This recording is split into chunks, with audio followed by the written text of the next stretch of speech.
কি ব্যাপার, তুমি কোথায় যাচ্ছ? তোমাকে নিতে এসেছি, তাড়াতাড়ি গাড়ি তোলো। না না, আমি গাড়ি তুলবো না।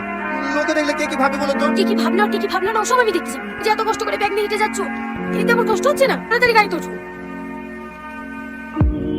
আজ যে আমাদের মুখে চুনকালি দিয়ে তোমার মেয়ে একটা ভিখারি ছেলের সঙ্গে পালিয়ে গেছে, তোমাদের স্পর্ধার কারণে এত বড় কাজ করতে পেরেছে। ভাই, তুমি ওই ভিখারিকে জামাই বলে মেনে নেবে কিভাবে? আমি জীবনে মানবো না। তার সুযোগ নিয়ে এত বড় জঘন্য কাজ করতে পারলো। কি হয়েছে আব্বা? কি হবে আবার? তোর ওই বড় বোন এই চৌধুরী পরিবারের মান সম্মান ধুলোর সঙ্গে মিশিয়ে দিয়ে এক ভিখারি ছেলের সঙ্গে পালিয়ে গেছে। বাবুজি, এরকম কথা বলবেন না। ও আপনার নিজের মেয়ে।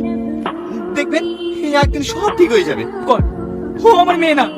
আজ থেকে এই চৌধুরী পরিবারের সঙ্গে ওর কোনো সম্পর্ক নেই। মেম সাহেব, তোমার চা। কি ব্যাপার, চলে যাচ্ছ যে? আমার কাজ আছে। টনি দাঁড়াও। টনি, দিদি। টনি, আরে বস। বাড়ির সবাই ভালো আছে তো? হ্যাঁ ভালো আছি। তাড়াতাড়ি কিছু নিয়ে আসেন।